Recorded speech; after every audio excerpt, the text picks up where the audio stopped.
नमस्कार, मिथिला मंच न्यूज में आपका स्वागत है। मैं हूं मनोज और बता दें महागठबंधन पर बड़ी खबर। कल देर रात तक महागठबंधन के राष्ट्रीय जनता दल के उम्मीदवारों के बीच नाम का तय नहीं हो पाया है। सबसे बड़ा बता दें कि ये केवल शहरी विधानसभा से अमरनाथ गामी की घोषणा हुई, उसके बाद दरभंगा जिले के अगर हम कहें कि जो 7 जो है वो कांग्रेस, 3 कांग्रेस को जा रहा है और 7 राष्ट्रीय जनता दल को, लेकिन 7 में मात्र एक नाम ही सुरक्षित हो पाया, वो है अमरनाथ गामी का।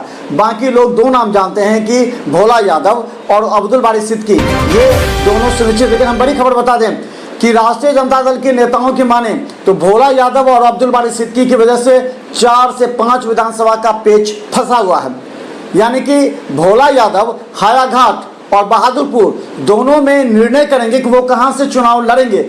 उसके बाद हम बता दें कि ये तय होगा कि हायाघाट से कौन लड़ेगा या बहादुरपुर से कौन लड़ेगा।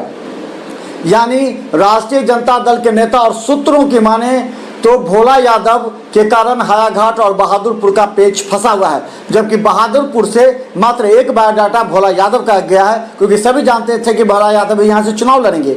लेकिन हायाघाट को लेकर के प्रश्नोपस्थ था। हायाघाट से देवहर जाति के डॉक्टर कुमार गौरव का नाम आ रहा है। वहीं बता दें दूसरा जो नाम है वो हरे कृष्ण यादव का अब पीछे चला गया है। हम बता दें बड़ी खबर, हरे कृष्ण यादव का नाम पीछे चला गया है और अब एक नाम आया है, वो है गंगा राम गोप का। तो गंगा राम गोप और डॉक्टर गौरव जो हैं वो हायाघाट के प्रत्याशी हो सकते हैं राष्ट्रीय जनता दल के, अगर भोला यादव बहादुरपुर से लड़ते हैं तो। लेकिन भोला यादव अभी तक क्लियर नहीं कर पा रहे हैं, इसे लेकर रात तक चली मंथन और सुबह से चल रही है मंथन और आज शाम तक ही क्लियर हो पाएगा कि भोला यादव हायाघाट से लड़ेंगे या बहादुरपुर से।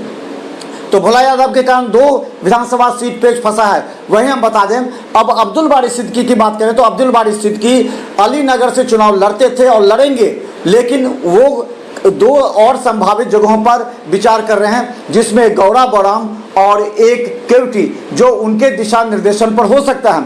ऐसी परिस्थिति में अब्दुल बारी सिद्दीकी की वजह से अलीनगर, गौरा बौराम और केवटी 3 सीट पर मामला और पेच फंसा हुआ है।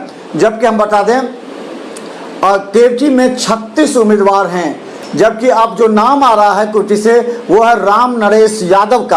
राम नरेश यादव पर शायद अब्दुल बारी सिद्दीकी को भरोसा हो ना हो, इसीलिए इतना विलंब हो रहा है, क्योंकि राम नरेश यादव राष्ट्रीय जनता दल के जिला अध्यक्ष हैं, एक ईमानदार कार्यकर्ता हैं, उनकी अच्छी छवि है, वो केवटी से संबंध रखते हैं। ऐसी परिस्थिति में राम नरेश यादव के नाम पर विलंब होना राष्ट्रीय जनता दल के नेताओं में आक्रोश भी है।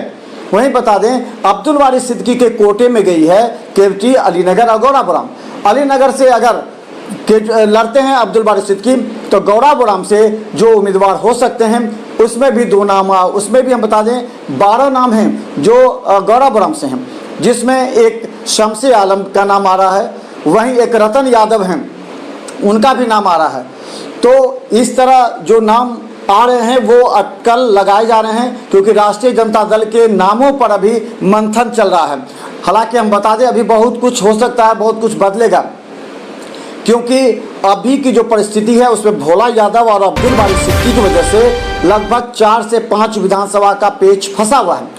तो हम बता दें राष्ट्रीय जनता दल में बड़ी खबर ये कि 5 विधानसभा का पेच फंसा हुआ है अब्दुल बारी सिद्दीकी और भोला यादव के कारण, और अभी तक क्लियर नहीं कर रहे हैं भोला यादव कि वो हायाघाट से लड़ेंगे या बहादुरपुर से। हालांकि हमने 1 सप्ताह पहले संभावना जताया था कि हो सकता है कि भोला यादव लगातार लड़ रहे हैं बहादुरपुर से, तो अब वो हायाघाट से चुनाव लड़े। वहीं दूसरी तरफ अब अलीनगर से चुनाव लड़ने से क्या परहेज कर रहे हैं अब्दुल बारी सिद्दीकी, वो गौरा बौराम या केवटी से लड़ेंगे, इसे लेकर के पेशोपस की स्थिति है। तो दोनों जब तक शाम तक क्लियर नहीं करेंगे बाकी अन्य उम्मीदवारों और विधानसभा सीट क्लियर नहीं होगा। लेकिन अब कांग्रेस की बात करें हम, कांग्रेस में भी पेच बड़ा फंसा हुआ है। कांग्रेस में अगर बता दें कि बेनीपुर कांग्रेस को मिला है, इसके अलावा जाले सीट पर अभी कंफ्यूजन चल रहा है। जाले में ऋषि मिश्रा के खिलाफ जो विरोध के स्वर उभरे थे उसको लेकर के अभी कांग्रेस में उहापोह की स्थिति है कि जाले सीट कांग्रेस को मिलेगी या नहीं मिलेगी और ऋषि मिश्रा इसके उम्मीदवार होंगे न होंगे। हालांकि कल तक ये तय था, लेकिन देर रात के बाद इस पर संशय बरकरार है। कहा जा रहा है कि वहां से कोई अल्पसंख्यक उम्मीदवार होना चाहिए जाले से, और ऐसी परिस्थिति में राष्ट्रीय जनता दल वहां उम्मीदवार उतार सकती है। लेकिन दूसरा जो सबसे महत्वपूर्ण सीट हम बता दें बेनीपुर की है। बेनीपुर से इससे पहले वहाँ डॉक्टर गजेंद्र नाथ गज्जू चुनाव लड़ चुके हैं। हालांकि वह स्वस्थ हैं, उन्हें चोट लगी है, इसलिए वो आराम कर रहे हैं। लेकिन जो बड़ी खबर आ रही है, सूत्रों से मिली बड़ी खबर कि सुनील चौधरी जो वहाँ के जदयू विधायक हैं वो वहाँ से कांग्रेस के टिकट पर चुनाव लड़ सकते हैं। डॉक्टर मदन मोहन झा से उनके संबंध अच्छे हैं और ये बात की कयास लगाई जा रही है कि सुनील चौधरी लड़ेंगे बेनीपुर से। लेकिन अगर सुनील चौधरी बेनीपुर से लड़ते हैं तो एक बार फिर कांग्रेस नेताओं में आक्रोश की लहर फैल गई है।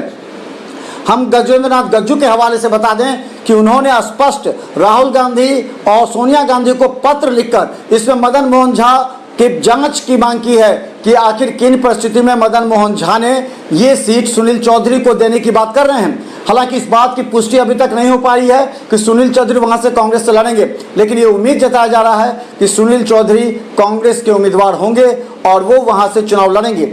लेकिन इस बात को लेकर के जो कांग्रेस के नेता हैं जो दिन रात मेहनत कर रहे थे कांग्रेस संगठन को मजबूत करने के लिए, उन्हें आक्रोश हुआ है। लेकिन एक बड़ी खबर दिल्ली से आ रही है कि बेनीपुर से ही कीर्ति आजाद की पत्नी पूनम झा आजाद चुनाव लड़ सकते हैं। यह बड़ी खबर हम बता दें कि अगर कांग्रेस की बात करें तो बेनीपुर सीट में एक सुनील चौधरी कांग्रेस से प्रत्याशी हो सकते हैं, तो दूसरा कीर्ति झा आजाद की पत्नी पूनम झा आजाद की बात आ रही है। हालांकि लोगों का कहना है कि पूनम झा आजाद चूंकि कांग्रेसी हैं और कांग्रेस नेता हैं तो उनके नाम पर उन्हें कोई परेशानी नहीं है, लेकिन उनके जगह अगर सुनील चौधरी अचानक जदयू से कांग्रेस में आते हैं तो एक बड़ा सवाल होगा और कांग्रेस के नेता इससे नाराज होंगे, जिसका असर चुनाव में पड़ेगा। तो देखते रहिए मिथिला मस्ट न्यूज पर हर अपडेट खबर यूट्यूब में हर बदलती परिस्थिति पर हमारी है पैनी निगाहें। दिल्ली, पटना और दरभंगा के सूत्रों के मुताबिक हम आपको हर अपडेट खबर पहुंचाने का प्रयास करते हैं, सिर्फ और सिर्फ मिथिला मंच न्यूज पर। हर आप चुनावी अपडेट यूट्यूब में सब्सक्राइब करें और देखें अगली खबर, वीआईपी की रणनीति क्या होगी कामयाब, अगली खबर में।